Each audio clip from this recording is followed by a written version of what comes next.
belles dames, j'espère que vous êtes très bien. Ngapenaza bien par la grâce de Dieu. Lelo toza na cuisine. Cuisine na biso ya lelo eza vraiment simple. Na osala steak na loso ya boulai. Donc voilà, eloko ya liboso oyo tokosala, tokobanda d'abord na steak. Oyebi ke recette oyo eza vraiment facile soza na mposa kolamba te, moto na mposa kolia, biloko eza na goût ya kitoko, wana mposa koumela mingi na cuisine te, recette oyo ekosepelisa yo. Donc voilà, là nazwi d'abord steak na ngai ya monene oyo mpasi okenda na restaurant eza ata ba 200 livres, ata ba 150 na restaurant polia steak oyo lol. Ba anyway, wana nasokoli steak na ngai deux fois comme bomoni, après nazwi tishu na ngai na bandi kopangusa steak na nga mpona kolongola yango bamai comme bomoni ke ezali mosuni ya monene. Donc so nasezona yango bongo baépice mingi ekotikala na mai, donc c'est ça ke na pangusi yango pour ke baépice na nga vraiment ekota na kati. Après kopangusa nakotia yango banzela pour baépice na nga ekota comme nabiki nazolamba mbala moko, ok. Donc voilà, après na bandi assaisonnement na ngai nakoassaisonne yango kaka bisika ezali na plateau na ngai ya libaya comme bomoni. Eloko liboso na kotia ezali black pepper, donc nazotia tous les deux côtés. So natie côté moko e na tourner, natie côté mosusu na tourner pour que tous les deux côtés épice na nga ekota bien. Après wana nakoya kotia oyo ezali ai, e ai na nga nazotia ezali ai ya eza ai ya fraîche me basala yango na tube wana comme bozomona. Après kotia ai na nga nakoningisa vraiment loboko na nga bien na panzi yango e nakotisi yango na banzela.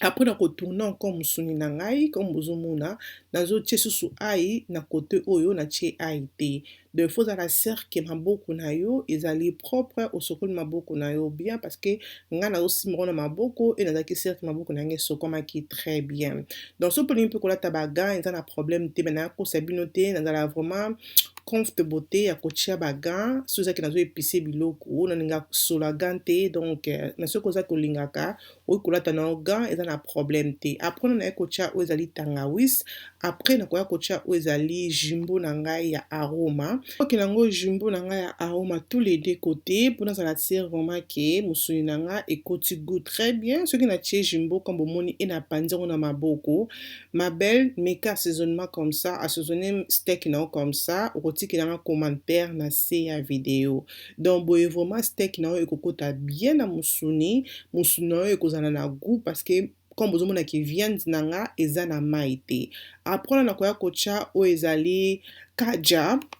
Kaja yango nde ezali vraiment main seasoning na ngai mpona steak. Yango vraiment nde nasalelaka soki nazosalela steak ezalaka vraiment très bien. Nasomba yango, okosomba yango partout, mais oyo monene oyo nasomba yango na Costco, mais bateka yango mpe na mikini yango na bashop na biso so ngosomba mpona assaisonnement. Eza vraiment bien, ezalaka goût kitoko so ezalaka ozosala steak. Nasalambela yango kaka so nazosala steak. Après nakoya kotia oyo eza moutarde pour elembisa nga viande na nga ezala pete. Ntango nazolia ntango tozokata ezala viande te ke ozobenda yango lokola élastique te. Donc voilà, nakotia oyo ezali moutarde comme bomoni tous les deux côtés. Après na masse yango comme bozomona nazozala cerke ekota na baline. Après nakoya kotia oyo ezali steak seasoning. Steak seasoning oyo nasomba yango na Morrison. Donc soki ongi ke oza moto olingaka kolamba mpe ba steak na ndaku, kotisa yango ezalaka pe na goût kitoko, ezalaka pe na mwa chili moko mokie, ezalaka vraiment bien. Donc voilà, natia yango tous les deux côtés. Après nakoya kotia oyo ezali paprika. Donc tia paprika na nga ndambu tous les deux côtés aussi pour que musuni na nga ekota. Ma belle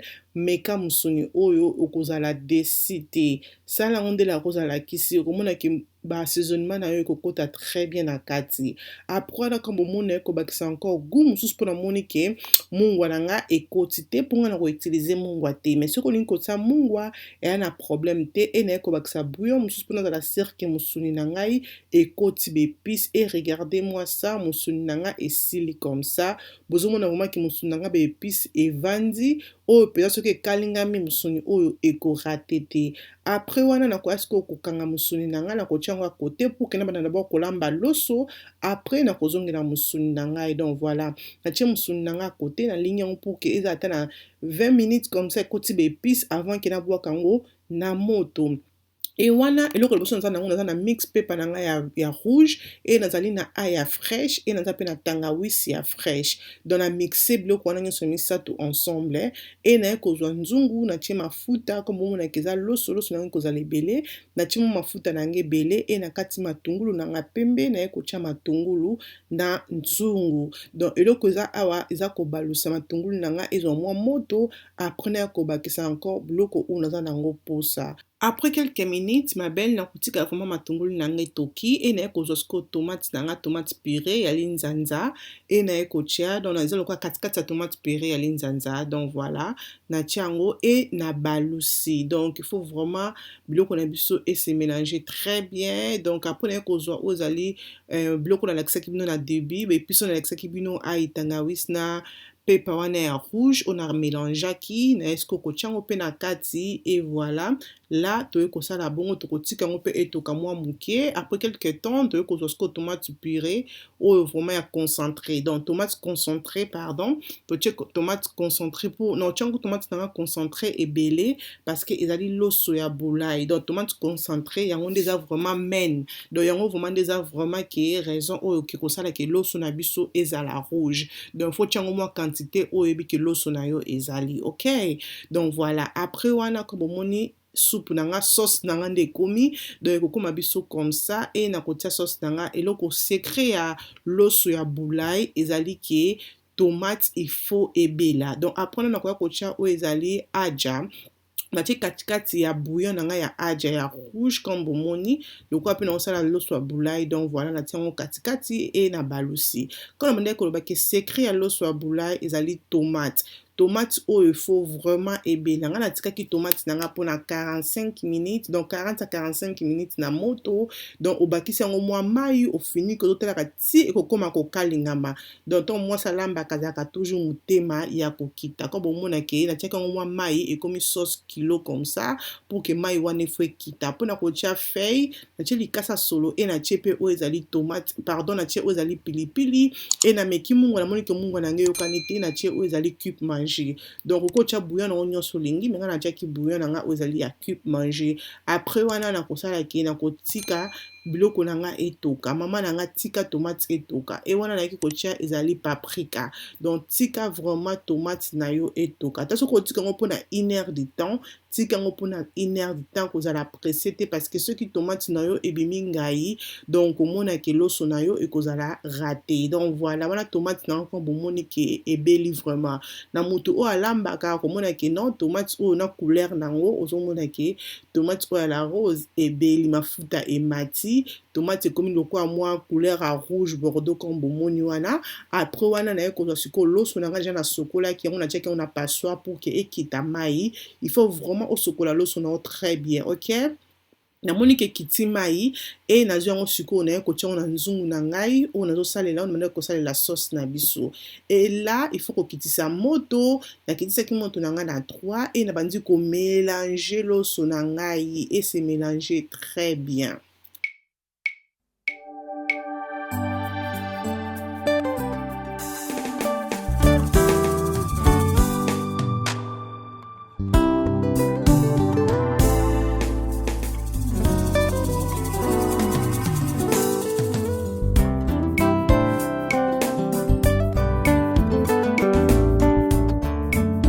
Voilà ma belle, après qu'on mélange l'osso nanga pendant 10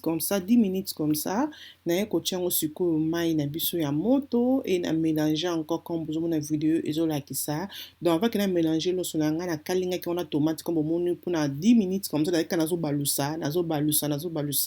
Après naye kotia sikoyo mai ndambo comme bomoni nazo balusa lisusu. Il faut toujours wana moto ezala toujours moto mokie et na bakisi encore mai. Tant ozo bakisa mai na yo kotia mai tolamba loso mbala moko te kotia mai ebele te soki otie mai ebele okomona ke loso na yo ekokoma potopoto ekosala bien te donc ntango ozotia mai ifo tiaka mai moke ozotala kobalusi otie mai moke si omona ke mai oyo otie sikoyo sava ekolembisa loso parce que loso ya bulai azalaka na posa mai mingi te mai sema moke ma vapeur wana yango mpe ekosala ke loso na yo elemba ko bomoni ke na tie mai ebele te mai ezalaki vraiment moke na tie papier wana parce que papier wana ekosala ke vapeur wana ekosala nini elembisa loso mpe moto efozala moto moke. Après wana tozongi sikoyo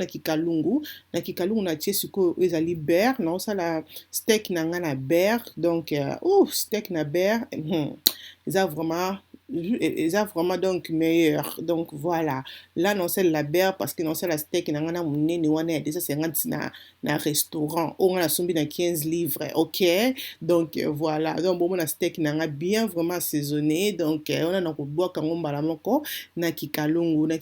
na nga natie moto na nga moto ezali na 2,5 il faut ozala cirque ntango osala steak comme ça moto il faut ozala na se bandeko na nga secret ya steak ezaki moto na se okomonaki steak ekobela ntina kati soki otie kaka moto makasi mama steak eziki ebeli te ezala pe na goût te donc comme bozomona après quelques minutes na 5 minutes comme ça na tourner steak na ngai po esala pe ke koto ase wana ekota moto